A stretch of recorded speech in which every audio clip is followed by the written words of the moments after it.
नमस्कार मेरे प्यारे YouTube के साथियों, तंत्र लोक में आपका स्वागत है। अब ये तंत्र लोक नाम सुनकर आप में से बहुत से लोग सोच रहे होंगे कि आखिर ये क्या नया अजूबा है। तो दोस्तों, मैं आप लोगों से इस चीज के लिए सिर्फ इतना ही कहना चाहता हूं कि ये हमारा एक नया चैनल है, जहां पर आप लोगों को कुछ ऐसी डरावनी कहानियां सुनने को मिलने वाली हैं, जिन कहानियों को सुनते वक्त आपको लगेगा कि जैसे वो सब कुछ आपकी आंखों के सामने ही हो रहा है। इस चैनल पर आपको तंत्र मंत्र और खौफनाक रहस्यों से जुड़ी हुई लंबी लंबी कहानियां सुनने को मिलने वाली हैं। आज की इस कहानी को सुनकर आप लोग जितना ज्यादा हो सके उतना ज्यादा इस चैनल को सब्सक्राइब करने की कोशिश करें, क्योंकि आपके प्यार और सपोर्ट से ही मैं इस चैनल को आगे बढ़ा पाऊंगा।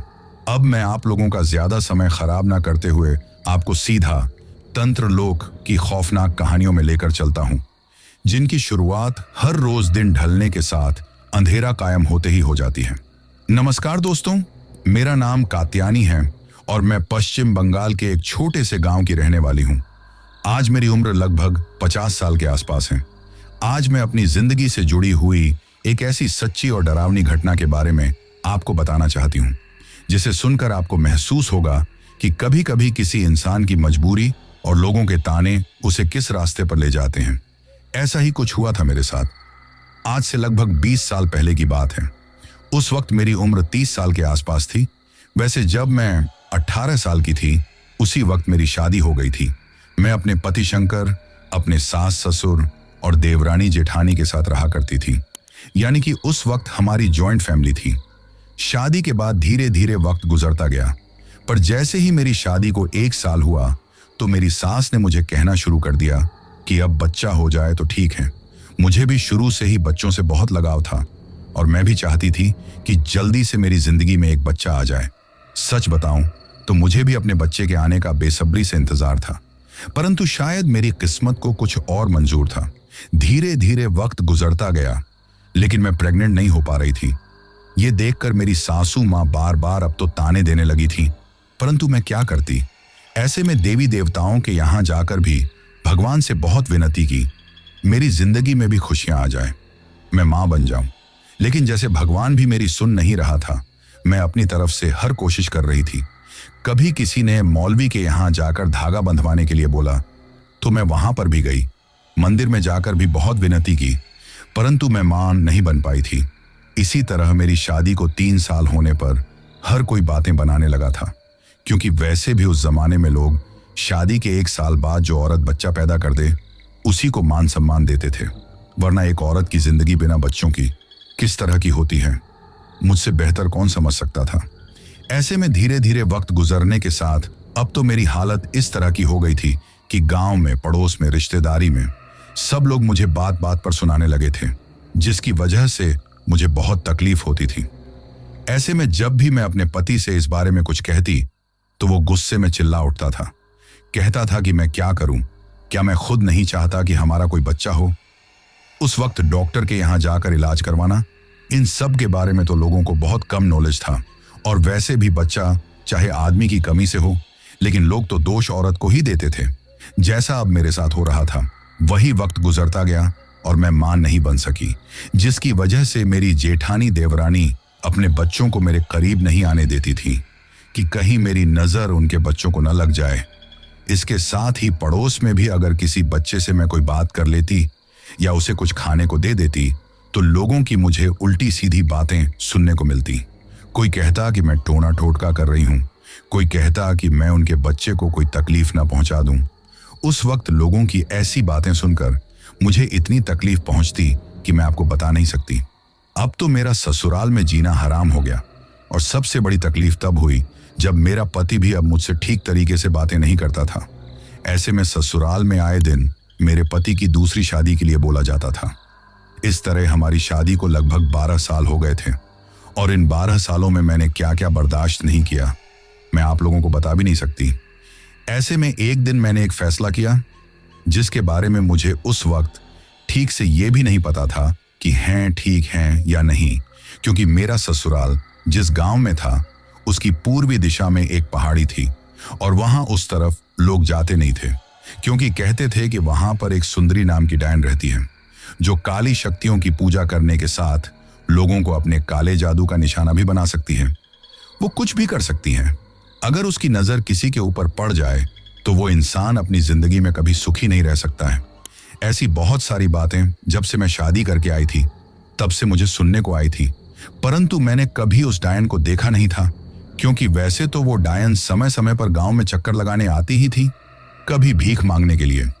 लेकिन गांव के लोग उससे इतना ज्यादा डरते थे कि जैसे ही किसी को पता चला कि वो डायन गांव में आई है तो हर कोई अपनी अपने घरों में कैद हो जाता था। तो मेरी सासू माँ उस वक्त हमें भी घर से बाहर नहीं निकलने देती थी। वैसे हर किसी का कहना था कि उसने बहुत सारी सिद्धियां प्राप्त कर रखी हैं। कुछ और भी बातें सुनने को मिलती थी कि उसने पहले किसी बच्चे की बलि दे दी, कभी किसी जानवर को उठाकर ले गई। वही जब मेरे माँ नहीं बनने पर मेरे ससुराल वालों ने मेरा जीना हराम कर दिया तो कई बार मेरा मन करता है कि मैं कहीं कुएं में कूदकर, तालाब में कूदकर या फिर फांसी का फंदा लगाकर अपनी जान दे दूं, क्योंकि मुझे अब अपनी जिंदगी से ज्यादा मौत प्यारी लगने लगी थी। और ऐसे में फिर एक दिन मैं अपने घर से खेत पर जाने की बोलकर चली गई। वहां पर पहले मैंने बैठकर काफी सोच विचार किया और फिर पूर्वी दिशा की तरफ चली गई, जहां लोगों का कहना था कि वहां पर वो डायन रहती हैं। कुछ देर तक मैं चलती ही गई तो पहाड़ी की तलहटी में मुझे एक खंडहर सा दिखाई दिया। वैसे मुझे लोगों से पहले ही पता था, मैंने काफी सुना भी था कि एक खंडहर में वो डायन रहती हैं, तो मैं वहां चली गई। वैसे जाते हुए थोड़ी घबराहट तो हो रही थी, लेकिन सोच लिया कि या तो वो डायन मेरी मदद करेगी या फिर मेरी जान ले लेगी, तो भी ठीक है, क्योंकि ऐसी जिंदगी से तो मर जाना ही अच्छा है। वहां पहुंचकर मैंने इधर उधर देखा, दूर दूर तक कोई दिखाई नहीं दे रहा था। अब जैसे ही मैंने उस खंडहर के अंदर कदम रखा तो मुझे एक अजीब सी बेचैनी होने लगी थी। अब थोड़ी आगे जाने पर इधर उधर देखने लगी। उस वक्त घबराहट तो हो रही थी, परंतु फिर भी मैं अपने आप को हिम्मत देती जा रही थी। तभी मेरी नजर सामने एक अजीब व गरीब भयानक मूर्ति की तरफ गई, जो इतनी ज्यादा डरावनी थी कि उसे देखकर ही मैं दिन के उजाले में भी थर थर कांपने लग गई, क्योंकि उस भयानक सी मूर्ति का उसका मुंह तो जानवरों जैसा अजीब व गरीब था, जिसके 2 दांत दिखाई दे रहे थे। उसकी जीभ भी बाहर की तरफ लटकी हुई थी और आंखें इतनी ज्यादा डरावनी थी जिनमें ऐसा लग रहा था जैसे उनमें हरे कलर की रोशनी चमक रही है। और नाक की जगह तो कुछ अजीब सी ही थी। उस वक्त मैं डरते हुए उसकी तरफ देखे जा रही थी। तभी एक भयानक आवाज मुझे मेरे कानों में सुनाई पड़ी, क्यों आई हो यहां पर? यह सुनकर घबराते हुए मैंने पीछे की तरफ देखा तो एक बूढ़ी औरत जिसकी उम्र 80 साल के आसपास होगी, उसकी कमर भी थोड़ी झुकी हुई थी और उसके गले में छोटे छोटे इंसानी सिर जैसे कोई कंकाल थे। वो उनकी माला पहने हुए थी, साथ में ही कुछ अजीबो गरीब सी माला भी थी। हाथ और पैरों में बड़े बड़े चांदी के कड़े थे। वहीं उसकी आंखों में बहुत सारा काजल और माथे पर एक बहुत बड़ा काला टीका लगा हुआ था। वो अजीब तरीके से घूर कर मुझे देखने लगी। उसे देखकर ही एक पल के लिए तो मुझे इतना डर लगा कि मैं कांपते हुए कुछ बोल नहीं पाई, परंतु जब उसकी आवाज फिर से मेरे कानों में पड़ी, क्यों आई हो यहां पर, तो मैं घबराते हुए बोली, मुझे आपकी मदद की जरूरत है। यह सुनकर वो अजीब तरीके से मुस्कुराते हुए बोली, मेरी मदद की जरूरत? जहां लोग मेरा नाम सुनकर ही घबराने लगते हैं, वहां तुम्हें मेरी मदद की जरूरत कैसे पड़ गई? यह सुनकर मैं रोने लग गई और जाकर उनके पैरों में पड़ गई। बोली, लोग चाहे आपके बारे में कुछ भी बोले, लेकिन उन्हीं लोगों ने मेरा भी जीना हराम कर दिया है। मुझे डायन, मनहूस, बांझ, ना जाने क्या क्या नाम से बुलाते हैं, क्योंकि मेरी शादी को इतने साल हो गए लेकिन अभी तक मैं मां नहीं बन पाई हूं। आप कुछ कीजिए, मुझे पता है आपको बहुत सारी सिद्धियां प्राप्त हैं, बहुत सारी शनि हैं, ऐसे में आप तो कुछ भी कर सकती हैं। आप मुझे एक बच्चा दे दीजिए, मैं आपका एहसान जिंदगी भर नहीं भूलूंगी। ये कहते हुए मैं रोते हुए उसकी तरफ देखते जा रही थी। ये सुनकर उसके चेहरे पर एक अजीब सी मुस्कान आ गई। अब वो उस शैतानी मूर्ति की तरफ गई जिसके पास में बहुत सारा तंत्र मंत्र का सामान, चारों तरफ हड्डियों के कंकाल पड़े हुए थे।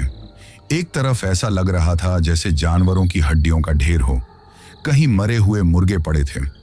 वैसे तो वो सारा माहौल इतना ज्यादा डरावना और गंदा था कि एक पल भी कोई वहां रुक नहीं सकता। एक अजीब सी भयंकर सी बदबू फैली हुई थी वहां पर, जहां मेरा सांस लेना भी मुश्किल हो गया था। लेकिन मैं क्या करती, मेरी भी मजबूरी थी। अब उस डायन ने इशारा करके मुझे अपने पास बुलाया और अपने सामने मुझे बैठने के लिए कहा तो मैं घबराते हुए बैठ गई। अब वो मेरी तरफ देखकर बोली, तुम्हें बच्चा चाहिए? ये सुनकर मैं बोली, हाँ। तो वो मेरी तरफ देखकर बोली, बच्चा तो तुम्हें मिल जाएगा, लेकिन उसके लिए तुम्हें कुछ देना होगा। ये सुनकर डरते हुए मैं बोली, क्या देना होगा? तो वो बोली, कुछ पाने के लिए कुछ खोना भी पड़ता है, ऐसे ही किसी को कुछ नहीं मिलता। अगर तुम्हें बच्चा चाहिए तो तुम्हें अपने पहले बेटे की बलि यहां पर देनी होगी। तुम जैसे ही अपना पहला बेटा होगा उसे मुझे दे दोगी और मैं उसकी अपने हाथों से बलि दूंगी। उसके बाद तुम्हें बच्चा ही नहीं, जो तुम्हें चाहिए वो मिल जाएगा। ये सुनकर मैं डरते हुए बोली, ये क्या बोल रही हैं आप? जिस बच्चे के लिए मैं इतना तरस रही हूं, आप उसी बच्चे की बलि दे देंगी तो फिर मेरे पास क्या बचेगा? तो वो मेरी तरफ देखकर अजीब तरीके से मुस्कुराने लगी और फिर बोली, तुम्हें एक साथ में एक बच्चा नहीं, 2 जुड़वा बच्चे होंगे, जिनमें से जो तुम्हारा बड़ा बेटा होगा बस उसी को तुम्हें मुझे देना है और फिर दूसरा बेटा तुम्हारे पास रह जाएगा। ये सुनकर मेरा तो कलेजा ही मुंह को आ गया। चाहे मैं अभी तक मां नहीं बनी थी, लेकिन फिर भी ये सोचकर कि मैं अपने बच्चे को बलि देने के लिए इसे दे दूंगी, ये सोचकर ही मैं कांप रही थी। अब मैं बोली, लेकिन तभी वो मेरी तरफ देखकर बोली, सोच लो, अगर ऐसा नहीं कर सकती तो तुम वापस यहां से जा सकती हो, और अगर मेरी बात मानोगी तो तुम्हें दुनिया की हर खुशी मिल जाएगी। एक बच्चा ही तो देना है, फिर एक बच्चा तुम्हारे पास बच जाएगा। ये सुनकर मैं कुछ समझ नहीं पा रही थी कि मैं क्या करूं, लेकिन फिर मैं अपने आप से बोली, वैसे भी लोगों ने मेरा जीना हराम कर रखा है। अगर एक बच्चे को देने से एक बच्चा मेरे पास बच जाएगा तो मुझे भी मेरा जीने का सहारा मिल जाएगा। अपने घर वालों के सामने मेरी भी थोड़ी इज्जत हो जाएगी और लोगों का मुंह बंद हो जाएगा। ऐसी बहुत सारी बातें मेरे दिमाग में चलने लगी तो अपने सीने पर पत्थर रखकर मैं बोली, ठीक है, लेकिन अगर मेरे ससुराल वालों को ये सब कुछ पता चलेगा तो क्या होगा?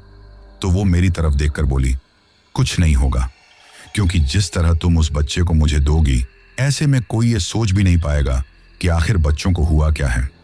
उस वक्त सब कुछ उनकी आंखों के सामने होगा, परंतु सच्चाई किसी को पता नहीं चलेगी। उसकी इस तरह के अजीबोगरीब बातें सुनकर मैं कुछ समझ नहीं पाई। तो फिर वो मेरी तरफ देखकर बोली, मुझे पता है तुम्हारे ससुराल वालों ने और गांव वालों ने तुम्हारा जीना किस तरह हराम कर दिया है। ये कहते हुए उसने वहीं पास में ही रखी हुई शमशान की राख उठाई और मुझे देते हुए बोली, जाकर इस रात को जो खाना बनाओ उसमें मिला देना और अपने ससुराल वालों को खिला देना। इसके बाद देखना क्या होगा, कोई तुमसे ऊंची आवाज में तक बात नहीं कर पाएगा। जैसा तुम चाहोगी वैसा ही होगा। ऐसे में फिर तुम्हारी हर इच्छा भी पूरी हो जाएगी।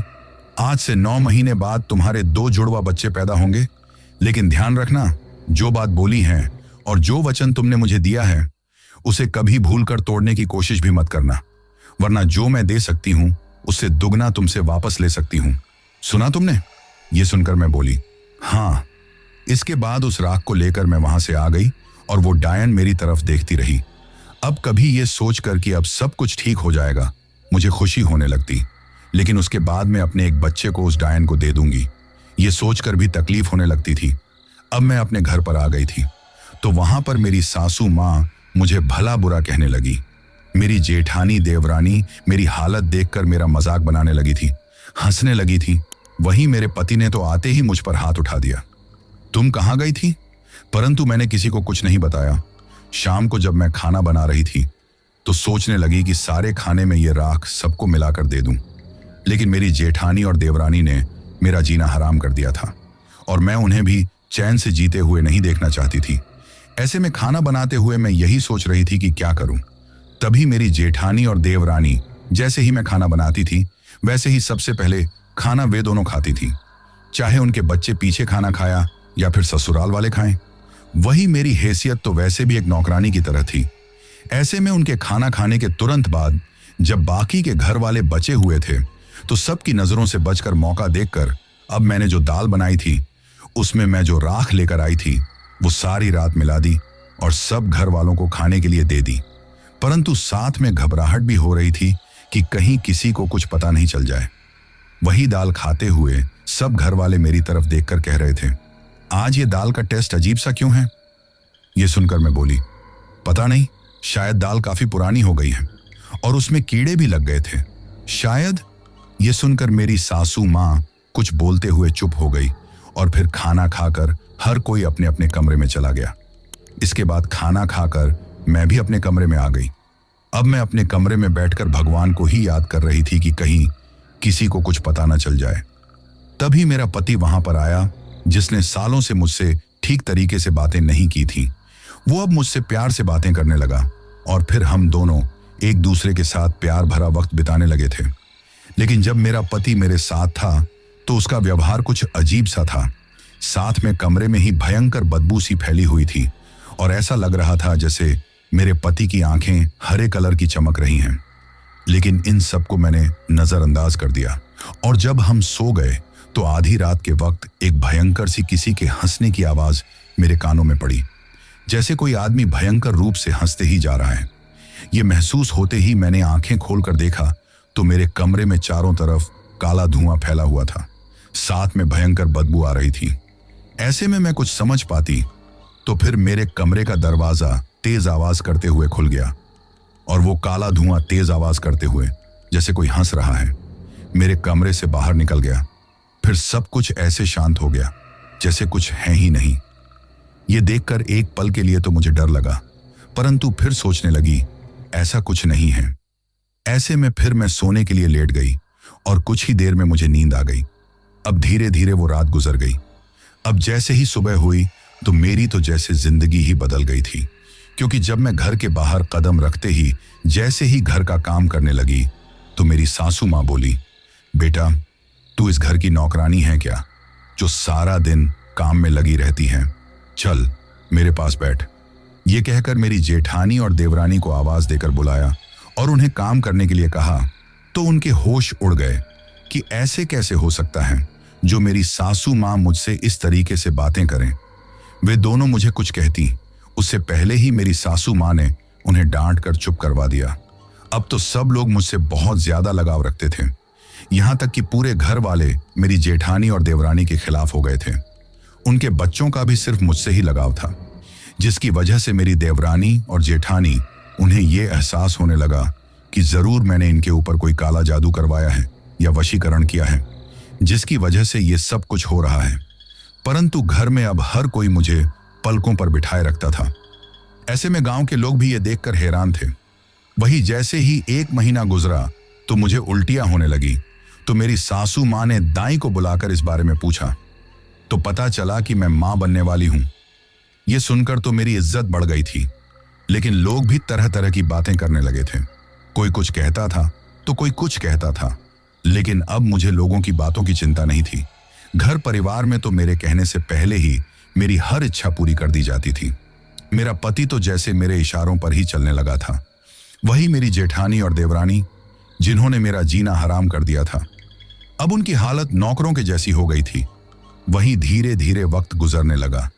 जब मैं 3 महीने की प्रेग्नेंट थी तो एक रात में सो रही थी कि मुझे ऐसा लगा जैसे कमरे में तेज आंधी तूफान आ गया हो। यह सुनकर मैं चारों तरफ देखने लगी। तभी मुझे एक तरफ वही डायन खड़ी हुई दिखाई दी। यह देखकर मैं कांपते हुए कुछ बोल नहीं पाई और साथ में समझ नहीं पा रही थी कि घर का दरवाजा तो अंदर से लॉक है, तो फिर ये आई कैसे? मेरा पति मेरे बगल में ही सोया हुआ था। तभी वो डायन मेरे पास आकर भयानक आवाज में बोली, भूल मत जाना, जो तुमने मुझे वचन दिया है उसे याद रखना। ये सुनकर मैं डरते हुए बोली, हाँ। ये सुनकर वो जोर जोर से हंसने लगी थी और फिर एक काले धुएं में बदलकर वहां से चली गई। अब मेरे तो ये समझ में नहीं आ रहा था कि ये डायन जिंदा है या फिर मर गई। अगर जिंदा होती तो यहां तक कैसे आई, जबकि दरवाजे अंदर से लॉक हैं, और अगर मर गई तो फिर?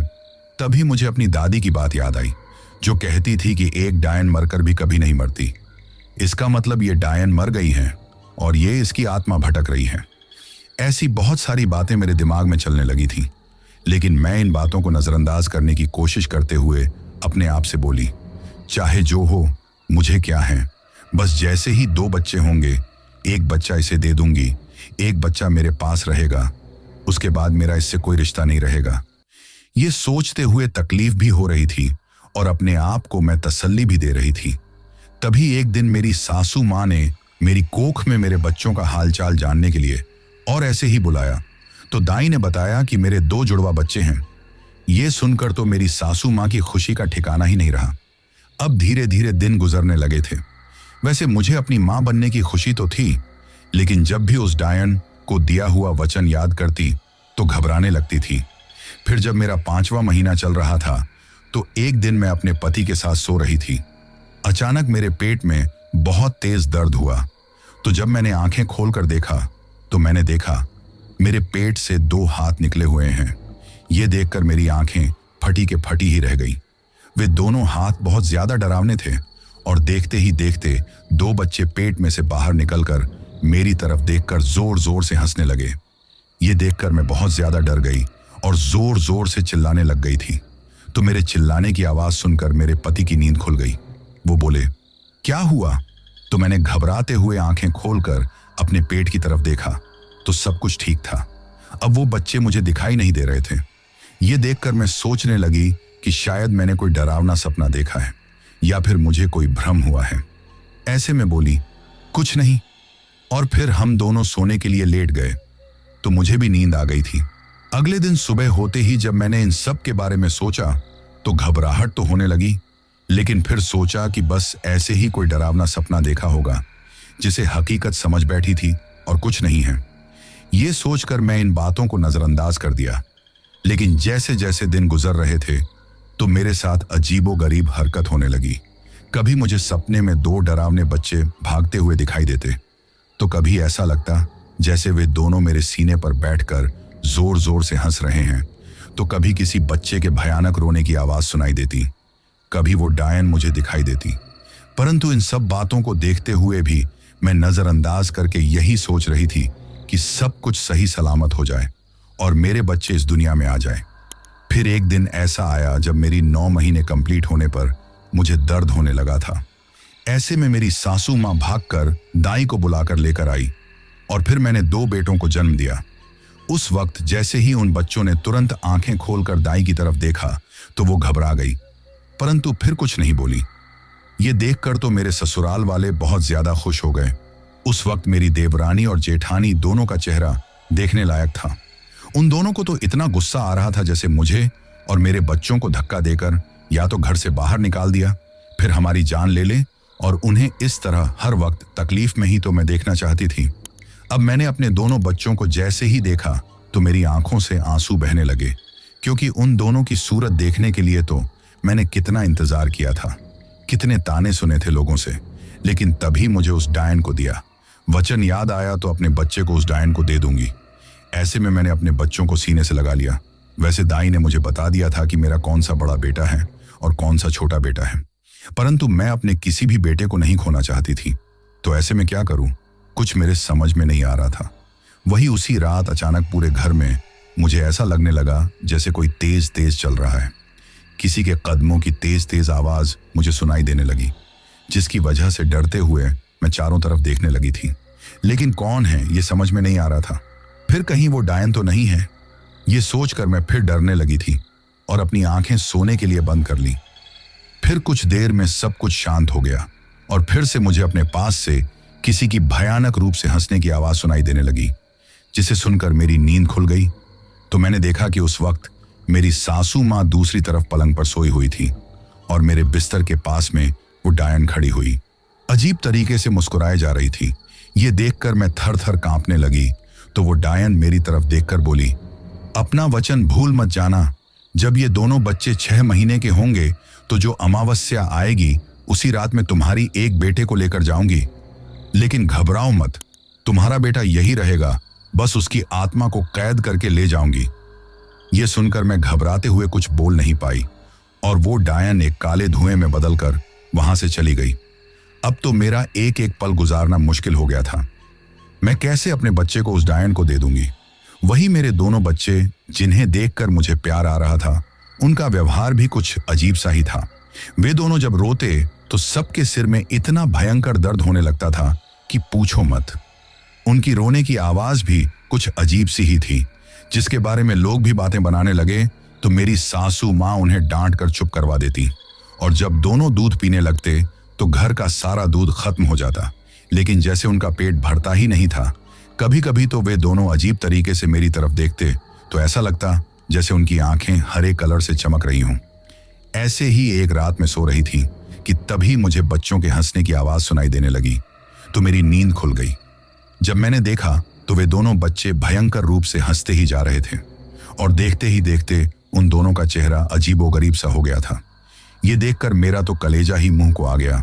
अब एक बच्चा धीरे धीरे हवा में उड़कर हवा में लहराने लगा था और फिर मेरी तरफ देखकर अजीब तरीके से मुस्कुराने लगा था। तभी दूसरा बच्चा भी इसी तरह हवा में लहराने लगा था।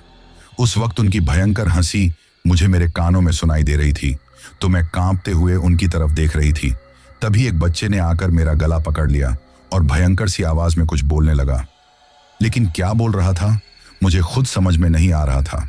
ये देखकर मैं इतना ज्यादा डर गई कि जोर जोर से चिल्लाने लग गई। उस वक्त घबराहट की वजह से मेरी आंखें भी बंद हो गई थीं। तभी मेरी सासू माँ बोली, क्या हुआ बेटा? तो उनकी आवाज सुनकर मैंने आंखें खोलकर अब उन बच्चों की तरफ देखा तो दोनों छोटे मासूम बच्चों की तरह सोए हुए थे। ये देखकर मेरे तो कुछ समझ में नहीं आ रहा था कि ये मेरे साथ हुआ क्या है। अब मेरी सासू माँ बार बार पूछने लगी, क्या हुआ बेटा? तो मैं बोली, कुछ नहीं। तो वो बोली, लगता है कोई डरावना सपना देख लिया होगा। वैसे भी बेटा अभी तुम्हारे दोनों बेटे 1 महीने के भी नहीं हुए हैं और ऐसे वक्त में किसी बुरी शक्ति की नजर पड़ सकती है तो डरावने सपने आ जाते हैं, लेकिन कुछ नहीं होगा, तुम सो जाओ। ये सुनकर मैं सोने के लिए लेट गई, लेकिन मेरी आंखों में नींद नहीं थी। कुछ देर पहले जो कुछ हुआ था वो दृश्य मेरी आंखों के सामने घूमते ही जा रहा था। कभी मैं सोचती कि जो कुछ मेरे साथ में हुआ वो हकीकत में ही हुआ था, ये कोई सपना नहीं था और कोई भ्रम भी नहीं था, तो कभी सोचती नहीं। वैसे भी मैं जब से ही उस डायन के वहां से आई हूं और उसने मुझे अपने एक बेटे की बलि देने की बोली है, तब से ही मैं हमेशा ये सोचती हूं, जिसकी वजह से मेरे दिमाग में उल्टी सीधे ख्याल आते रहते हैं और इन सब का असर है कि मैं ठीक से सो भी नहीं पा रही हूं और कुछ खा भी नहीं रही हूं, जिसकी वजह से मुझे ऐसे ही भ्रम होते हैं, जबकि मेरे बच्चे दोनों ही ठीक हैं। ये सोचते हुए मैंने उन्हें सीने से लगा लिया। अब मैं इस बात को नजरअंदाज करने की कोशिश करने लगी। धीरे धीरे इसी तरह वक्त गुजरते गया। अब तो उन दोनों बच्चों ने मेरा जीना ही हराम कर दिया था। वे दोनों घर वालों के सामने तो ठीक तरह से रहने लगे, लेकिन मुझे रात में कभी उनके भयानक रूप से रोने की तो कभी हंसने की आवाज अचानक से सुनाई देती। कभी वे दोनों मेरी तरफ देखकर जैसे अजीब सी भाषा में कुछ कहने लगे थे और रात को अचानक उनकी सूरत अजीबोगरीब सी डरावनी सी हो जाती, बिल्कुल उसी तरह जिस तरह उस डायन के खंडहर में मैंने उस भयानक सी मूर्ति की सूरत देखी थी। ऐसी ही उनकी आंखें हरे रंग की चमकने लगती थीं, जिसकी वजह से मुझे बहुत ज्यादा डर लगने लगा था और यह भी महसूस हो रहा था कि ये दोनों कोई साधारण बच्चे नहीं हैं। उनके साथ एक एक पल गुजारना मेरे लिए बहुत मुश्किल हो गया था। ऐसे में अब मुझे महसूस होने लगा कि मैं उस डायन के पास जाकर अपनी जिंदगी की कितनी बड़ी भूल की है। अगर ये बच्चे अभी से ऐसी हैं तो आगे जाकर क्या करेंगे? तो कभी सोचती, नहीं, मेरे बेटे बिल्कुल ठीक हैं। उस वक्त क्या करूं मेरे कुछ समझ में नहीं आ रहा था, क्योंकि अब मैं अपनी प्रॉब्लम किसी को बता भी नहीं सकती थी। अब तो दिन रात में इसी सोच में डूबी रहती थी कि क्या करूं। मुझे बहुत ज्यादा डर लगता था। ऐसे में एक दिन मेरे ससुराल की एक लड़की, जिसका ससुराल मेरे मायके में था, वो अपनी मायके आई हुई थी तो मुझसे मिलने आई। अब वो बात ही बातों में मेरे घर वालों के हालचाल कहने के साथ ही उन्होंने बताया कि जो देवी माँ का मंदिर है वहां पर एक बड़े ही सिद्ध सन्यासी आई हैं जो किसी भी प्रॉब्लम, किसी भी परेशानी को दूर कर सकते हैं। ये सुनकर पता नहीं क्यों, लेकिन मुझे थोड़ा ठीक लगा।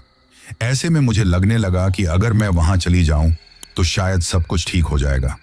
तो जब दोनों बच्चे सो रहे थे तो मैं घर से बाहर जाकर अपनी सासू माँ से बोली कि मुझे अपने मायके के जाना है। ये सुनकर मेरी सासू माँ बोली, नहीं बेटा, अब इतने दिनों बाद तो भगवान ने हमारी सुनी है। तुम्हारे बेटे अभी बहुत छोटे हैं, इन्हें ले जाना भी ठीक नहीं है। ऐसे में मैं तुझे ऐसे ही कैसे मायके जाने दूं? तो मैं बोली कि हमारे वहां पर एक कुलदेवी माँ का मंदिर है और मैं शुरू से उन्हें बहुत मानती हूँ, बस वहीं पर आशीर्वाद लेने का मन है। और वैसे भी मेरे घर वालों से मिले हुए भी काफी वक्त हो गया है। मुझे मेरी माँ की बहुत याद आती है। दोनों बच्चों को नाना नानी का और देवी माँ का आशीर्वाद भी मिल जाएगा। बस कुछ वक्त के लिए मुझे जाने दीजिए। मैं कल सुबह चली जाऊंगी तो शाम तक आ जाऊंगी या फिर परसों आ जाऊंगी। ये सुनकर मेरी सासू माँ पहले तो तैयार नहीं थी, लेकिन फिर मेरी बात सुनकर वो तैयार हो गई। ऐसे में फिर मेरे पति मुझे अपने मायके लेकर गए और वहां पर छोड़कर किसी काम से दूसरे गांव चले गए थे।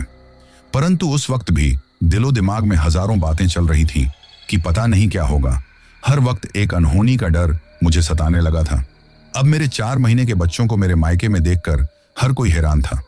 वो लोग कह रहे थे कि इन्हें देखकर लगता ही नहीं कि ये दोनों 4 महीने के हैं, ऐसा लगता है जैसे 1 साल के हो गए हैं। ये सुनकर मैं कुछ नहीं बोली। अगले दिन मैं उन दोनों बच्चों को अपनी माँ के पास छोड़कर अकेले ही कुलदेवी माँ के दर्शन करने के लिए चली गई। उस वक्त मेरी भाभी ने तो कहा था कि मैं भी आपके साथ चलूंगी, लेकिन मैंने बहाना बना दिया कि मैं कुलदेवी माँ के दर्शन अकेले ही कराऊंगी, आप घर पर रुकिए। ये सुनकर मेरी भाभी कुछ बोलती, लेकिन मैंने उसकी बात पर कोई ध्यान नहीं दिया। ये सब कुछ उसे भी थोड़ा अजीब लगा। ऐसे में अपने बच्चों को माँ के पास छोड़कर मैं अकेले ही देवी माँ के दर्शन करने के लिए चली गई, क्योंकि मैं अपनी भाभी के साथ सन्यासी बाबा को पूरी बात नहीं बता सकती थी। इसलिए मैं चाहती थी कि मैं अकेली ही वहां पर जाऊं। मैं दोपहर के वक्त वहां पर गई थी, जब लोग भी खेतीबाड़ी का काम कर रहे होते थे और मंदिर में इस वक्त कोई नहीं होता था। वैसे जो मंदिर था वो गांव से बाहर पहाड़ी पर बना हुआ था। मेरा दिल बहुत ज्यादा घबरा कि हे भगवान, पता नहीं क्या होगा। मैं बस देवी माँ को याद करते हुए वहां पर जैसे ही पहुंची तो दूर से ही देवी माँ के मंदिर को देखकर मुझे एक सुकून सा मिल रहा था कि शायद यहाँ आने से सब कुछ ठीक हो जाएगा। अब मैंने देवी माँ के मंदिर में जाकर देवी माँ के दर्शन किए तो मुझे एक आवाज सुनाई पड़ी, आओ बेटा। ये सुनकर मैंने उस तरफ देखा तो एक बड़े ही बुजुर्ग सन्यासी थे, जिसके पूरे बाल सफेद थे, दाढ़ी भी बिल्कुल सफेद कलर की थी। वो सफेद कपड़े पहने हुए थे और उनके मुंह पर एक दिव्य सा तेज था। अब वो मेरी तरफ मुस्कुराते हुए देखते रहे और फिर जैसे ही आए तो मैंने हाथ जोड़कर उन्हें प्रणाम किया। उस वक्त मेरी आंखों में आंसू आ गए और मैं बोली, बाबा, मुझे आपकी मदद की जरूरत है, मैं बहुत बड़ी परेशानी में हूं। ये सुनकर सन्यासी बाबा देवी माँ की मूर्ति की तरफ देखते हुए बोले, बेटा, जो माँ चाहेगी वही होगा, घबराओ मत। देवी माँ कभी किसी को अपने दरबार से निराश नहीं जाने देती, बैठ जाओ। ये सुनकर मैं बैठ गई तो सन्यासी बाबा कुछ दूरी पर लगे हुए आसन पर मेरे सामने बैठ गए। अब उन्होंने हाथ जोड़कर देवी माँ को प्रणाम किया और फिर मेरी तरफ देखते हुए बोले, मुझे पता है तुम किस प्रॉब्लम में हो।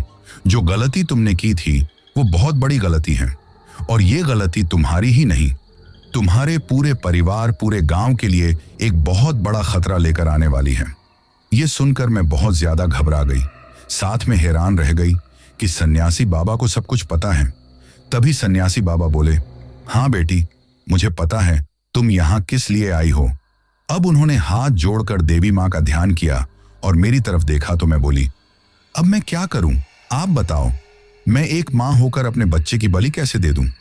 तो ये सुनकर सन्यासी बाबा बोले, बेटा, वो कोई साधारण बच्चे नहीं हैं, शैतान के बच्चे हैं। ये सुनकर मैं हैरानी से बोली, मतलब? तो वो औरत मेरी तरफ देखकर बोली, हाँ, यही बात सच है। तुम उस डायन के छलावे में आई हो। उस डायन को अपनी विशेष सिद्धि हासिल करने के लिए ऐसे बच्चों की तलाश थी जो शैतान और एक इंसान दोनों के स्पर्श से जन्मा बच्चा हो, और उसकी तलाश तुम्हें देखकर पूरी हो गई, क्योंकि तुम खुद आगे से चलकर उसके खंडहर में गई थी अपनी तकलीफ लेकर, और उन्होंने तुम्हारी मदद करने के नाम पर अपने स्वार्थ के लिए तुम्हारे साथ छलावा किया है बेटा। क्योंकि जिस रात तुमने वो राख सभी घर वालों को दी थी, उसी भभूति का असर सबके दिलो दिमाग पर हुआ था, और तुम्हारे पति पर खाना खाने के बाद उस राख के रूप में उसके शरीर में शैतान का साया आ गया था। और उस रात तुम्हारे साथ शरीर तो तुम्हारे पति का था, लेकिन वो शैतान तुम्हारे साथ था। ऐसे में उसी के स्पर्श से तुम्हारी कोख में वो बच्चे आ गए। अब वो डायन तुम्हारे बच्चे की जान लेने पर तुली हुई है। लेकिन एक बात ध्यान रखना बेटा, जिसे सुनकर तुम्हें तकलीफ तो होगी, लेकिन सच्चाई तुम्हें पता होनी चाहिए। और सच यही है बेटा कि काली शक्तियां कभी किसी की सगी नहीं होती, वे कभी किसी का भला नहीं कर सकती। अपने स्वार्थ के कारण वो किसी को कुछ देती हैं, और जितना देती हैं उसे ज्यादा ले लेती हैं। इसलिए तुम ध्यान रखना बेटा, वो डायन एक बच्चे की बलि तो दे देगी, लेकिन जो दूसरा बच्चा तुम्हारा बचेगा वो तुम्हारे लिए ही नहीं, पूरे गांव के लिए एक खतरा होगा, क्योंकि जैसे ही वो बड़ा होने लगेगा, धीरे धीरे वो सबसे पहले तुम्हें, फिर तुम्हारे पति को, फिर पूरे परिवार को अपना निशाना बनाएगा। वो सबकी जान ले लेगा और गांव में लोगों का जीना हराम कर देगा। क्योंकि वो शैतान का बेटा है, तो एक शैतान बनकर ही पैदा होगा। वैसे उन बच्चों के साथ रहते हुए उनकी हरकतें देखकर इस बात का तुम्हें भी एहसास हो गया है कि वे मासूम बच्चे नहीं हैं। इसीलिए उन दोनों बच्चों को ही त्याग देना तुम्हारे लिए बेहतर है, क्योंकि उन बच्चों के प्रति तुम्हारा लगाव सबके लिए एक बहुत बड़ी मुसीबत है, एक बहुत बड़ा तूफान लेकर आएगा। इसीलिए अपनी भलाई के लिए, सबकी भलाई के लिए अपने आप को समझाकर उन बच्चों को अपने से दूर करने के बारे में सोचो बेटा। जबकि वो डायन ऐसा कभी नहीं चाहेगी, क्योंकि वो एक बच्चे को ही लेकर जाएगी जिसकी बलि देकर सिद्धि प्राप्त कर सके और दूसरे को तुम्हारे पास रहने देगी, जिससे वो बड़ा होकर शैतान का बेटा बनकर सबका जीना हराम करे और जैसा वो चाहे वैसा ही हो। तो ये सुनकर तो मैं कांपने लग गई थी और रोते हुए बोली, अब मैं क्या करूं? अब सन्यासी बाबा कुछ सोचकर बोले, बेटा गलती तो तुमने बहुत बड़ी की है, लेकिन ये सब कुछ तुमने अपनी मजबूरी की वजह से जाने अनजाने में किया है। ये कहते हुए उन्होंने एक रुद्राक्ष की माला मुझे दी और कहा, ये तुम्हारी रक्षा करेगी और तुम्हें हर परेशानी से दूर करेगी। ये कहते हुए उन्होंने मुझे कुछ बातें समझाई और कहा, देवी माँ पर भरोसा करो, सब कुछ ठीक हो जाएगा। अब सन्यासी बाबा और देवी माँ का आशीर्वाद लेकर मैं वापस घर आ गई। अब घर आकर देखा कि मेरे बेटे सोए हुए थे, तो तभी मेरी माँ बहुत ज्यादा परेशान होकर मुझसे बोली, बेटा तुम इन दोनों को कैसे संभाल लेती हो? ये सुनकर मैं बोली, क्यों, क्या हुआ माँ? तो वो बोली, घर में 5 लीटर दूध था, दोनों थोड़ी ही देर में पी गए। वो तो अच्छा हुआ तुम्हारी भाभी के सामने मैंने बहाना लगा दिया कि सारा दूध बिल्ली पी गई, वरना वो क्या सोचती। बेटा ये बच्चे और बच्चों की तरह नहीं है, इन्हें देखकर मुझे कुछ ठीक नहीं लगता और इनकी आंखें कुछ अजीब सी हैं। ये कहते हुए मेरी माँ डर रही थी, तो अब ये सुनकर मैं घबराते हुए कुछ बोल नहीं पाई। और फिर उसी दिन मैं अपने भाई के साथ वापस अपनी ससुराल लौट आई थी। मेरा भाई मुझे अपनी ससुराल छोड़कर वापस चला गया था। अब तो जैसे मेरा जीना ही हराम हो गया था। एक एक दिन बड़ा मुश्किल मेरा गुजर रहा था और मेरे दोनों बेटों की हरकतें देखकर मेरी जेठानी और देवरानी बातें बनाती थी। ऐसे में एक दिन उनके और मेरे बीच में झगड़ा हो गया, तो उन्होंने मेरे बेटों को शैतान का बच्चा कह दिया और कहा, इन्हें तो कहीं नाली में फेंक कर आ जाओ, कुछ अजीब से नहीं लगते। तुम्हें यह सुनकर मैं गुस्से में कुछ नहीं बोली, लेकिन उसी रात दोनों जब छत पर बने हुए कमरों में सोने गई थी, तो पता नहीं कैसे छत के आगे जो छज्जा था उसके ऊपर से गिर गई, जिसकी वजह से एक के हाथ में फ्रैक्चर हो गया तो दूसरे के पैर में फ्रैक्चर हो गया था। परंतु उनका कहना था कि वे दोनों नींद नहीं आने की वजह से वहां पर बैठकर बातें कर रही थी, लेकिन ऐसा लगा जैसे किसी ने पीछे से उन्हें धक्का दे दिया हो। ये कहते हुए दोनों घबरा रही थीं, लेकिन उनकी बातों पर किसी ने यकीन नहीं किया। सब ने कहा कि दोनों गलती से गिर गई होंगी, परंतु मैंने उन बच्चों की तरफ देखा जो अजीब तरीके से मुस्कुराते जा रहे थे और उनकी आंखें चमक रही थीं, तो मुझे समझ में आ गया कि ये सब कुछ इन्हीं बच्चों ने किया है। परंतु अब मैं चाहते हुए भी कुछ नहीं कर सकती थी, क्योंकि मुझे ऐसे मौके की तलाश थी जब सब कुछ ठीक हो जाएगा, लेकिन अपने बच्चों को कैसे अपने आप से दूर करूंगी, ये सोचकर ही मेरा कलेजा फटा जा रहा था। क्योंकि चाहे वे शैतान के बच्चे थे, लेकिन मैंने उन्हें अपनी कोख से जन्म दिया था और एक माँ की तरह उनसे लगाव था। परंतु सन्यासी बाबा की बात याद आते ही मैंने अब अपने सीने पर पत्थर रखकर सोच लिया था कि मुझे अब सब कुछ ठीक करना होगा। जो गलती मुझसे हुई थी उस गलती को सुधारना होगा, शायद तभी सब कुछ ठीक हो सकता है, वरना पता नहीं फिर क्या होगा। यही सोचते हुए मैं एक एक दिन बड़ी मुश्किल से गुजार रही थी। वैसे रात को अक्सर कभी उन बच्चों के रोने की, हंसने की आवाज सुनकर मेरी नींद खुल जाती, तो देखती वे दोनों अजीबोगरीब हरकत करते थे। कभी हवा में लहराते हुए खेलते थे, कभी खड़े होकर भागने लगते थे। इतने छोटे बच्चे थे, लेकिन उनकी हरकतें इस तरह की थीं, परंतु वे सिर्फ मुझे दिखाई देती। अगर किसी और को दिखाई देती तो ये देखकर ही जैसे किसी की जान ही चली जाती। इसी तरह धीरे धीरे 1 महीना गुजर गया और वो दोनों बच्चे 5 महीने के हो गए। ऐसे में मुझे पता था कि किसी रात में वो डायन फिर से मुझे अपना वचन याद दिलाने के लिए जरूर आएगी। फिर एक रात जब मैं अपनी दोनों बच्चों को साथ लेकर अपने कमरे में सो रही थी। उस वक्त मेरा पति हमारे साथ नहीं था क्योंकि वो किसी काम से बाहर के गांव गया हुआ था। ऐसे में आधी रात के वक्त अचानक कमरे की खिड़की तेज आवाज करते हुए खुल गई और पूरे कमरे में ऐसा लगने लगा जैसे तेज हवा चलने लग गई हो। साथ में ही किसी की भयानक रूप से हंसने की आवाज मुझे सुनाई देने लगी, जिसकी वजह से मेरी नींद खुल गई। एक काला धुआं खिड़की से होकर कमरे में आया और फिर देखते ही देखते उस डायन का रूप ले लिया। ये देखकर पहले तो थोड़ी घबराहट हुई, लेकिन फिर मैं मन ही मन में देवी माँ का ध्यान करने लगी। वैसे भी जब से मैं सन्यासी बाबा के पास से आई थी, तब से हर रात अपनी तकिया के नीचे सबसे छुपाकर मैं वो रुद्राक्ष की माला रखती थी। अब उस कमरे में आते ही वो डायन भयानक रूप से हंसने लगी और फिर अजीब तरीके से मुस्कुराते हुए मेरे बेटों की तरफ देखा। तो उस वक्त मेरी नजर अपने दोनों बेटों की तरफ गई, जो उस डायन के आते ही उनकी आंखें हरे कलर में चमकने लगी थी और उनका चेहरा अजीब तरह का हो गया था। वो दोनों मुस्कुराते हुए उस डायन की तरफ देख रहे थे। अब वो डायन मेरी तरफ देखकर भयानक आवाज में बोली, अपना वचन भूल गई या फिर अपना वचन याद है? ये कहते हुए जब जैसे ही उस डायन ने मुझे अपना वचन याद दिलाया, तो मैं उसके सामने बैठ गई और बोली, मुझे याद है। वैसे आपको एक बच्चे की बलि चाहिए, आप ऐसा कीजिए, दोनों बच्चों की बलि ले लीजिए। ये सुनकर वो डायन हैरानी से मेरी तरफ देखने लगी और बोली, क्या? तो अब पलक झपकते ही मैंने उसके गले में जो इंसानी सिर जैसे कंकाल की माला थी, उसे हाथ से पकड़कर खींचकर एक तरफ फेंक दिया।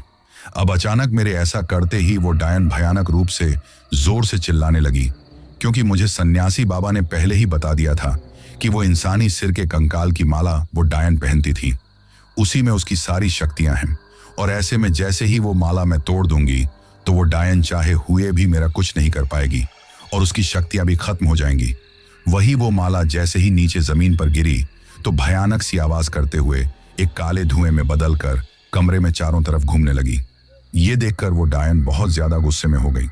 अब उसने गुस्से में चिल्लाते हुए मुझे मारने के लिए मेरी तरफ अपना हाथ बढ़ाया, लेकिन उससे पहले ही मैंने उसके सामने रुद्राक्ष की माला कर दी, जिसकी वजह से उस डायन को बहुत ज्यादा तकलीफ हुई। ऐसा लगने लगा जैसे वो पूरी तरह आग में जल रही हो और घबराते हुए चिल्लाते हुए पीछे हट गई। वो मेरे ऊपर हमला करना चाहती थी, मेरी तरफ बढ़ना चाहती थी, लेकिन रुद्राक्ष की माला मेरे साथ थी, तो ऐसे में मेरा कुछ नहीं कर पा रही थी। अब ये देखकर मेरे जो दोनों बेटे थे, उनका चेहरा पूरी तरह भयानक सा हो गया। वे अजीब और गरीब रूप से चिल्लाते हुए मेरी तरफ उन्होंने अपना हाथ बढ़ाया, तो देखते ही देखते उन दोनों के हाथ काफी बड़े हो गए। ये देखकर एक पल के लिए तो मैं घबरा गई, लेकिन फिर मैं पलक झपकते ही जैसे ही उन दोनों के हाथों पर रुद्राक्ष की माला को टच करवाया, तो जैसे उनका पूरा शरीर जलने लगा था। वे जोर जोर से चिल्लाने लगे। उस वक्त मुझे डर तो बहुत ज्यादा लग रहा था।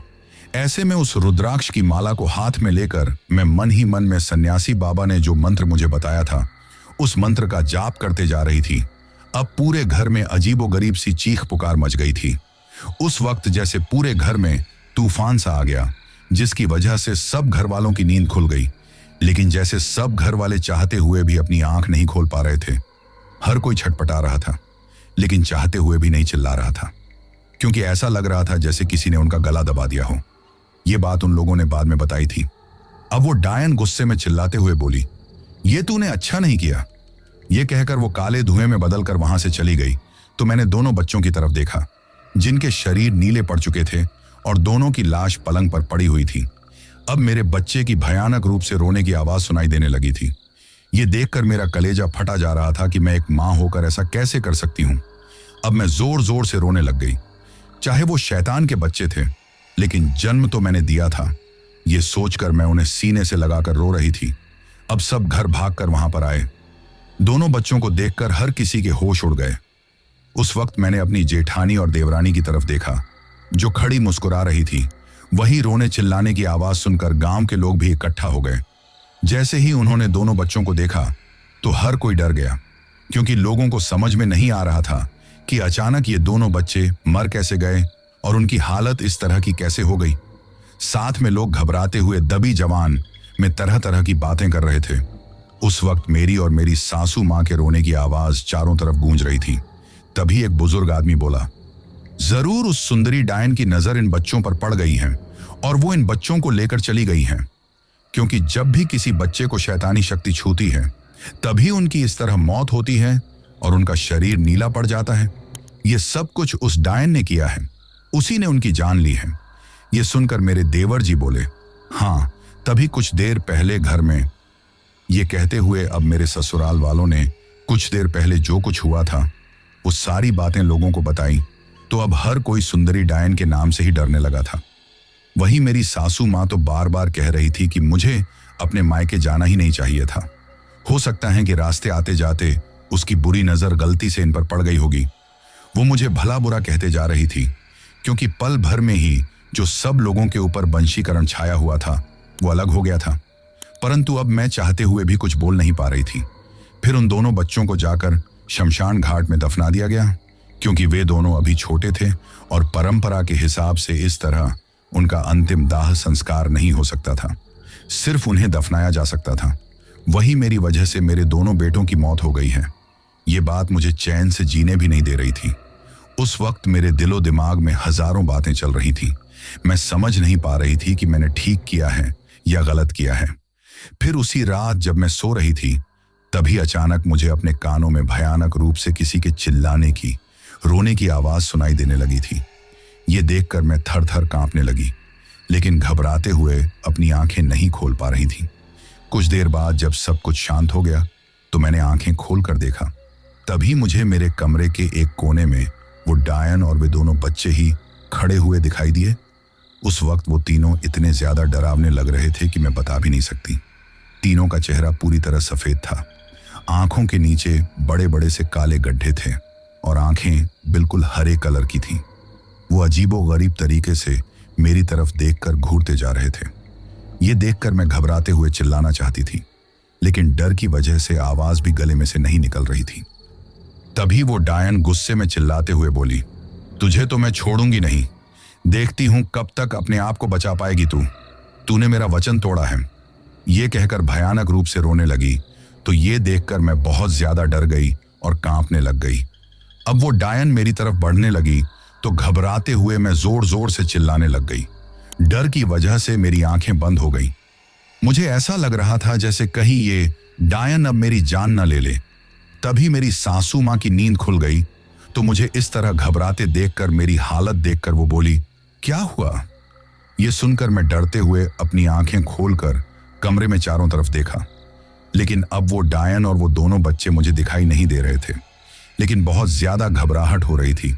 वहीं मेरी सासू माँ ने फिर मुझसे पूछा कि क्या हुआ, परंतु मैं कुछ नहीं बोली। तो मेरी सासू माँ बोली, हमारा जीना हराम मत कर, चल सो जाओ। ये सुनकर मैं सोने के लिए लेट गई थी, परंतु वही सपना बार बार मुझे याद आ रहा था। ऐसे में देवी माँ का नाम लेते हुए मैं फिर से सोने की कोशिश करने लगी और देर रात मुझे नींद आ गई। उसके बाद मुझे कोई भी डरावना सपना नहीं आया। धीरे धीरे रात गुजर गई और सुबह हो गई। तभी सुबह होते ही परंपरा के हिसाब से अगर छोटे बच्चों की मौत होती है तो जहां पर उसे दफनाया जाता है वहां पर 3 दिन तक दूध रखना पड़ता है। ऐसे में एक छोटी सी कटोरी में दूध लेकर मेरे जेठ जी गए और गांव के कुछ लोगों को अपने साथ वहां पर लेकर चले गए जहां मेरे बेटों को दफनाया गया था। कुछ देर बाद तभी गांव के एक बुजुर्ग ने आकर बताया कि वे दोनों बच्चे जिन्हें जहां पर दफनाया गया था वहां पर वो दोनों बच्चे नहीं थे। शायद रात को वो सुंदरी डायन उन्हें लेकर चली गई हैं। गांव में अब तरह तरह की बातें हो रही थीं। कोई मुझ पर रहम दिखा रहा था तो कोई मेरा मजाक बना रहा था। अब तो मुझे ऐसा लगने लगा था जैसे मैं अपना दिमागी ही संतुलन खो बैठूंगी। परंतु अब मेरे पति, जिनका व्यवहार मेरे प्रति ठीक था, ऐसे में दिन गुजरने लगे। मेरी हालत पहले की तरह ही हो गई थी और गुजरते वक्त के साथ एक दिन मैं और मेरे पति, हम दोनों ही अपनी किस्मत के बारे में सोचकर बहुत दुखी हो रहे थे। तो बड़ी मुश्किल से मैंने हिम्मत करके कहा कि आज स्कूल में एक बहन जी आई थी लोगों को नसबंदी करवाने की सलाह देने। उसी से मैंने बातें की थी। बच्चों के बारे में तो उन्होंने बताया कि हम दोनों पति पत्नी को शहर में जाकर चेकअप करवाना चाहिए। ये सुनकर मेरे पति बहुत ज्यादा गुस्से में हो गए और बोले, तुझे मुझ में कोई कमी नजर आती है? हट्टा कट्टा हूं, मुझ में किसी तरह की कोई कमी नहीं है। अगर कमी होती तो 2 बेटे पैदा नहीं होते। सुना तुमने? तो मैं बोली, आपकी बात सही है, लेकिन हम एक बार डॉक्टर को तो दिखा कर आते हैं, शायद फिर सब कुछ ठीक हो जाए। ये सुनकर मेरे पति बोले, बच्चे देना भगवान के हाथ में होता है, डॉक्टर के हाथ में नहीं। तो मैं बोली, आपकी बात सही है, लेकिन अगर हर कोई यही सोचे तो न जाने कितनी मौतें हो जाएं। जिंदगी देना और लेना भगवान के हाथ में है, तो लोग डॉक्टर के पास क्यों जाते हैं? कोई ना कोई कारण तो होगा, और वैसे भी एक बार दिखाने में क्या जाता है। ये सुनकर मेरे पति और ज्यादा भड़क गए। हम दोनों में बहस होने लगी थी, लेकिन इस वक्त मैंने शांति से काम लिया, उसे काफी समझाया और उसके सामने हाथ जोड़कर कहा, एक बार मेरी सुन लीजिए। ऐसे में जबरदस्ती ही सही मैंने उसे शहर जाने के लिए राजी कर लिया। वैसे उस वक्त तक गांव में बच्चे नहीं होने पर दोषी औरत को ही ठहराया जाता था। लोग बच्चे देना भगवान के हाथ में कहकर डॉक्टर के पास भूलकर भी नहीं जाते थे। अगले दिन ही हम लोग शहर डॉक्टर को दिखाने के लिए चले गए। हमने वहां पर जाकर डॉक्टर से बातें की तो पहले तो मेरे पति डॉक्टर की कोई बात सुनने के लिए तैयार नहीं थे, परंतु वो डॉक्टर सच में ही बहुत अच्छी थी। उन्होंने मेरी तकलीफ को समझा। ऐसे में मेरे पति को जब डॉक्टर ने सारी बातें समझाई तो उन्हें भी बात समझ में आ गई। ऐसे में हम दोनों का चेकअप किया गया और मेरे पति के अंदर ही उस वक्त शुक्राणुओं की कमी बताई गई। इसके साथ में ही कुछ दवाइयां दे दी गई थी। फिर हम लोग घर वापस लौट आए थे, लेकिन हमने किसी से इस बारे में कुछ नहीं कहा, क्योंकि लोग सुनते तो काफी बातें बनाते। उस वक्त का जमाना ही कुछ और था। धीरे धीरे वक्त गुजरने लगा। एक दिन मेरी माँ मुझसे मिलने के लिए आई तो मेरी तकलीफ देखकर उन्हें बहुत तकलीफ होती थी। जब वो मुझसे बातें करने लगी तो बातों ही बातों में बोली, बेटा बुरा मत मानना, लेकिन तुम्हारे वो दोनों बेटे मुझे कुछ अजीब से ही लगते थे। ये सुनकर मैं रोने लग गई और अब मैंने जो सारी बातें थीं अपनी माँ को बता दी। मेरी बातें सुनकर जैसे मेरी माँ की तो पैरों तले ही जमीन खिसक गई। वो बोली, क्या? अब मैं रोते हुए बोली, मैं क्या करती? तो ये सुनकर मेरी माँ ने मुझे गले लगा लिया और बोली, तेरी तकलीफ मैं समझती हूँ बेटा, लेकिन तूने जाने अनजाने में बहुत बड़ी गलती की थी। वो तो भला हो उस सन्यासी बाबा का और देवी माँ का, वरना पता नहीं क्या से क्या हो जाता है। ये कहते हुए मेरी माँ घबरा रही थी, परंतु अब हम दोनों ने सोच लिया था कि हम इस बारे में किसी को कुछ नहीं बताएंगे। मेरी माँ बार बार कह रही थी, बेटा कभी भूलकर अपने पति को या किसी को भी ये सच्चाई मत बताना, वरना पता नहीं क्या हो जाएगा। वही धीरे धीरे दिन गुजरते रहे। हम दोनों पति पत्नी सबसे छुपकर झूठ बोलकर शहर चले जाते और वहां पर रेगुलर चेकअप करवाने के साथ दवाई लेते रहे। ऐसे में 6 महीने गुजर गए। अब मेरे पति को तो लगने लगा था कि अब कुछ नहीं होने वाला है, परंतु एक दिन भगवान ने हमारी सुनी और पता चला कि मैं मां बनने वाली हूं। वो दिन हमारी जिंदगी का सबसे खूबसूरत दिन था, क्योंकि पिछली बार जब मैंने सुना था कि मैं मां बनने वाली हूं तो उस डायन की बात सुनकर मैं बहुत ज्यादा तकलीफ में थी। लेकिन अब शायद सब कुछ ठीक हो जाएगा, क्योंकि भगवान का आशीर्वाद मेरे साथ में रहेगा। ये सोचकर ही मुझे तसल्ली थी और मैं अक्सर देवी माँ का ध्यान करती रहती कि अब कोई भी दिक्कत नहीं आए। परंतु बार बार जो वो डायन मुझे उन दोनों बच्चों के साथ सपने में दिखाई देती थी, उसकी वजह से बहुत ज्यादा डर सताने लगा था। वही मेरी माँ ने मेरे मायके में देवी माँ के मंदिर में मेरी जिंदगी की सलामती के लिए पंडितों से कहकर एक हवन करवाया। वही फिर से जब वो सन्यासी बाबा देवी माँ के दर्शन करने आए तो मेरी माँ ने उनसे बातें की तो उन्होंने मेरी माँ से कहा कि वो डायन अभी भी उसे डराने की कोशिश करती हैं, लेकिन अभी उसकी शक्ति खत्म हो गई है। ये कहते हुए उन्होंने फिर वहीं पर कोई पूजा की, जिसके असर से उन्होंने उस डायन को मेरी तरफ आने से पूरी तरह बांध दिया, ताकि वो डायन कभी भी आकर मुझे कोई तकलीफ नहीं पहुंचा सके। और ऐसे में इतना बुरा वक्त इस तरह गुजर गया। फिर समय गुजरने के साथ मैंने पहले एक बेटी को जन्म दिया तो लोगों के मुझे सुनने को मिले कि क्या पता 2 बच्चों की तरह ये भी जीवित रह पाएगी या नहीं। ये सुनकर मुझे बहुत तकलीफ हुई, लेकिन मेरे पति ने अब मेरा साथ दिया। उन्होंने कहा, हम इतने समय से संतान के लिए तरस रहे हैं। पहले 2 बेटी हुई, वो भी हमें छोड़कर चले गए। अब चाहे बेटी हैं, लेकिन हमारे पास अपनी खुद की बच्ची तो है। ये कहकर उन्होंने उस वक्त मुझे बहुत समझाया, तसल्ली दी। फिर जब मेरी बेटी 2 साल की थी तो मैंने फिर एक बेटे को जन्म दिया और देवी माँ के आशीर्वाद से मेरे बच्चे बिल्कुल सही सलामत रहे। उन्हें किसी तरह की कोई तकलीफ नहीं आई। धीरे धीरे वक्त गुजरता गया और गुजरते वक्त के साथ ही मेरे ससुराल वालों का व्यवहार भी मेरे प्रति ठीक होता गया और लोगों के ताने भी अपने आप ही कम हो गए। वे फिर अपने आप ही चुप हो गए थे। अब अपने दोनों बच्चों को देखकर आज भी मैं अपने आंसू नहीं रोक पाती हूँ और वक्त मिलने पर देवी माँ का आशीर्वाद लेने जरूर जाती हूँ। परंतु मुझे समझ में आ गया है कि काली शक्तियां कभी किसी की सगी नहीं होती। वे तो कुछ भी कर सकती थी।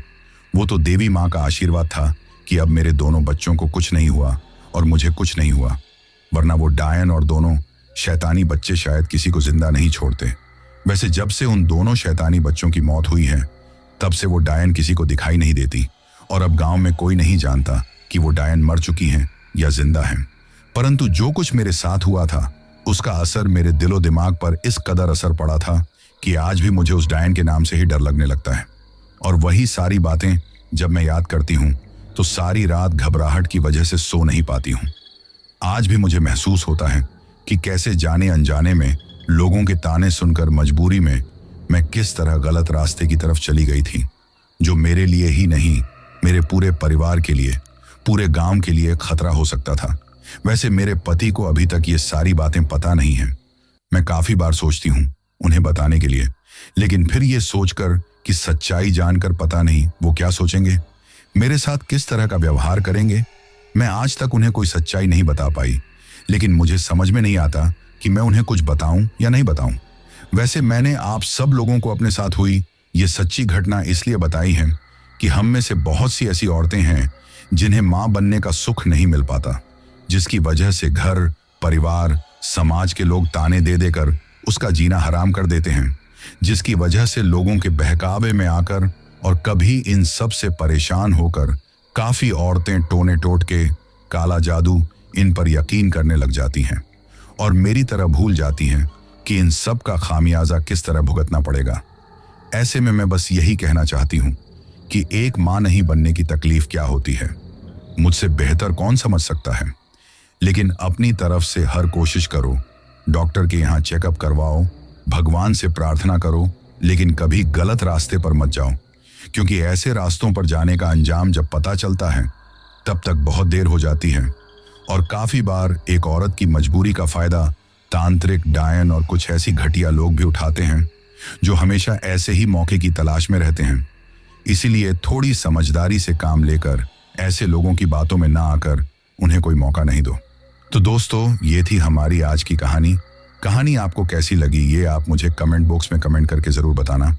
और दोस्तों, अब इस चैनल पर भी बेनाम की तरह ही रेगुलर स्टोरीज आने वाली हैं, तो आप लोग अब हर रोज स्टोरी सुनना मत भूलना। इसके बाद मैं उन लोगों के नाम लेता हूं जिन्होंने पिछली स्टोरी सुनने के बाद कमेंट करके ये बताया था कि वो कहां से कहानी सुनते हैं और उनका नाम क्या है। तो सबसे पहले रोहित जाटव हैं बिहार से, प्रिंस महंतो हैं बेगूसराय से, यूएस तिवारी और हर्ष तिवारी हैं सिरसा प्रयागराज से, अनोखे लाल हैं यूपी से, जीएम शेख हैं अहमदाबाद गुजरात से, दीपक ठाकुर हैं दिल्ली से, सिपा बरार हैं भटिंडा पंजाब से, शुभम हैं मेघालय से, कैलाश शर्मा हैं जयपुर राजस्थान से, शाकिर अंसारी हैं मीरठ से, शुभम पांडा हैं ओडिशा से, पीयूष किंजल बसंत और सुथार हैं सांचौर से, नंदन कुमार हैं बिहार से, फणींद्र पौडेल हैं नेपाल से, फिजा हैं इस्लामाबाद से, शरीफ हैं सूरत से, रेणुका भुवन हैं मुंबई से, मोहम्मद परवेज हैं कलमपुर से, राजवीर सिंह बन्ना हैं दूदू जयपुर राजस्थान से, साकी हैं बांग्लादेश से, राज तागड़े हैं छिंदवाड़ा से, पूरण चंद हैं बालोतरा राजस्थान से, अरविंद, गीता, राज, रिंकल, दीप, सोनल और स्वरा हैं राजकोट गुजरात से, कुलविंदर कौर हैं लुधियाना पंजाब से, वाजिद तबस्सुम हैं लाहौर पाकिस्तान से, अख्तर हुसैन हैं बारामूला कश्मीर से, पूनम हैं सोनीपत से, आस्तिक थापा हैं हिमाचल प्रदेश से, राजश्री हैं ठाणे मुंबई से और सबसे लास्ट में पवन हिना हैं हरियाणा से। तो दोस्तों, ये थे उन लोगों के नाम जिन्होंने पिछली स्टोरी पर कमेंट करके हमें बताया था कि वो कहां से कहानी सुनते हैं। इसके साथ ही अगर अभी तक भी आप लोगों ने चैनल को सब्सक्राइब नहीं किया है तो जल्दी से चैनल को सब्सक्राइब कर लो, क्योंकि आपका ये छोटा सा सहयोग मेरे लिए बहुत ज्यादा मायने रखता है।